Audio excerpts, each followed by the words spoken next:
আসসালামু আলাইকুম, welcome to amazing itis. আজ আমি আপনাদের দেখাবো কিভাবে একটি পেনড্রাইভকে বুটেবল করতে হয়।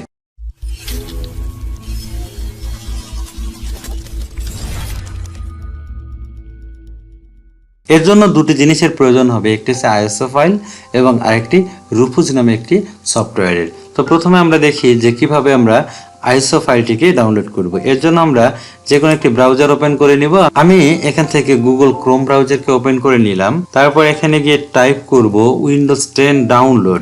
লেখার পর আমরা এন্টার বাটনে প্রেস করব। দেখেন সবার উপরে যে মাইক্রোসফটের ওয়েবসাইটটি চলে এসেছে এবং এখানে লেখা আছে download Windows 10 list image ISO file. এটার উপরে একটা ক্লিক করব। একটু নিচের দিকে আসলেই দেখেন ডাউনলোড নামে একটি অপশন আমরা পাবো। এবার এর উপরে ক্লিক করব। এখন দেখেন এখানে এই সফটওয়্যারটি ডাউনলোড শুরু হয়ে গেছে।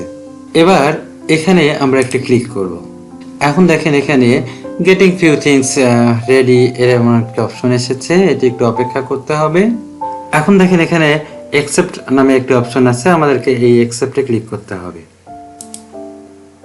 আমি যদি এই ল্যাপটপটিতে উইন্ডোজকে আপডেট করতে চাই তাহলে উপরে যেটা আছে এটাই থাকবে, কিন্তু আমি তা করব না, আমি পেন ড্রাইভকে বুটেবল করব। তাই এই নিচে যে অপশনটি আছে ক্রিয়েট ইনস্টলেশন মিডিয়া, এটার উপরে ক্লিক করে আমরা নেক্সট বাটনে ক্লিক করব। এখানে দেখেন একটা অপশন আছে যে use the recommended option for this পিসি। এইটার উপরে যে টিক মার্কটি আছে এটা ক্লিক করবো, এটা তুলে দিব, কারণ আমি এই পিসিতে উইন্ডোজটাকে আপডেট করব না। তো এখন এখানে অপশন আছে, আপনার 32 বিট হয় তাহলে আপনি এটা ক্লিক করে দিবেন, তাহলে যদি না হয় তাহলে আপনারা 60 বিট রেখেই আপনি নেক্সটে ক্লিক করবেন।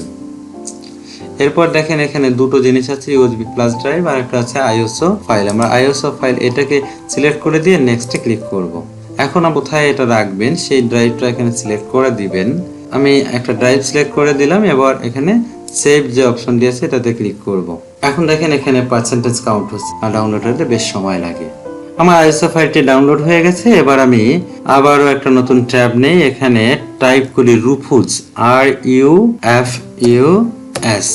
রুফুজ ডাউনলোড চলে আসছে এখানে।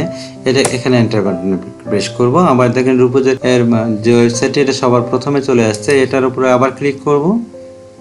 একটু যে স্ক্রল করে নিচে আসি, দেখেন ডাউনলোডের এখানে অনেকগুলো অপশন চলে আসছে, 64 আছে। এটার উপরে ক্লিক করলে এটা ডাউনলোড হয়ে যাবে। এটার উপরে ক্লিক করলাম, দেখেন এটা যে ডাউনলোড হয়ে গেল। দেখেন রুফুজ এবং আইএসও ফাইল দুটোই আমার ডাউনলোড হয়ে গেছে। এখন আমাদের মূল যে কাজটি সেটি হলো আমরা এখন আমাদের পেন ড্রাইভটি কম্পিউটারে প্লাগ ইন করে নিব। দেখেন আমার এই যে আমার এটি দেখাচ্ছে। এরপর আমার কাজটা হলো আমি আমার রুফুজ সফটওয়্যারটা যেখানে ডাউনলোড করেছি এই রুফুজ সফটওয়্যারটাকে ডাবল ক্লিক করে ওপেন করে নিব। দেখেন ডাবল ক্লিক করে ওপেন করে নেওয়ার সাথে সাথে আমার যে পেন ড্রাইভটি এটি উপরে শো করছে। এখন এখানে দেখেন পাশে সিলেক্ট নামে একটা অপশন আছে, এটার উপরে ক্লিক করব।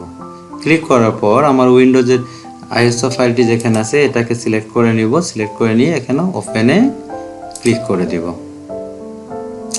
এখন দেখেন এখানে অপশন আছে একটি জেপিটি আর একটা হচ্ছে এমবিআর। কোনটা করবেন এটা ডিপেন্ড করবে আপনি যে ল্যাপটপ বা যে ডেস্কটপে উইন্ডোজটি ইনস্টল করবেন সেটার উপর। এইটা বোঝার জন্য আপনাকে কন্ট্রোল প্যানেলে যেতে হবে। কন্ট্রোল প্যানেলে এইটাকে যদি আপনার অন্য মোডে থাকে তাহলে লার্জ আইকন মোডে করে নেবেন। তারপরে দেখেন এখানে অ্যাডমিনিস্ট্রেটর টুল নামে একটি অপশন আছে, এটাতে ক্লিক করবেন। এটাতে ক্লিক করে কম্পিউটার ম্যানেজমেন্ট নামে যে অপশন দিয়েছে এটার উপরে ক্লিক করবেন।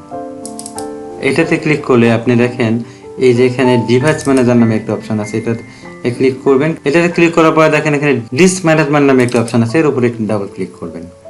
আমার এখানে দেখেন দুটো জিনিস শো করতেছে, একটা হার্ড ডিস্ক আর একটা হচ্ছে এসএসডি কার্ড। আমার প্রথমটা এসএসডি কার্ড অর্থাৎ ডিস্ক 0টি এসএসডি কার্ড, এবং আমি এখানেই আমার উইন্ডোজটি সেট আপ করবো। এবার কি করব, এটার উপরে মাউস রেখে মাউসের ডান বাটনে ক্লিক করে প্রপার্টিজে চলে যাব। তারপর আমরা যদি এই ভলিউমস নামে এই অপশনটাতে ক্লিক করি তাহলে দেখেন এখানে লেখা আছে এমবিআর মাস্টার বুট রেকর্ড।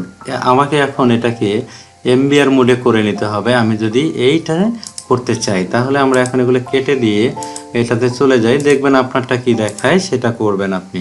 তো এখন দেখেন এখানে এটা জিপিটি ছিল, আমি এখন এটাকে এমবিআর মোড করে দিব। এমবিআর মোড করার পরে দেখেন স্টার্ট এই অপশনটি অ্যাক্টিভ হয়ে গেছে। এবার স্টার্টে ক্লিক করব। এবার আমরা এটা ওকে ওপেন ক্লিক করার পরে দেখেন আবারও ওকেতে ক্লিক করব।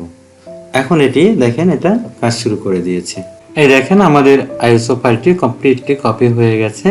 এটা এখন রেডি হয়ে গেছে। আমরা এখন শুধুমাত্র এই ক্লোজ এটার উপরে ক্লিক করব এবং বেরিয়ে আসব।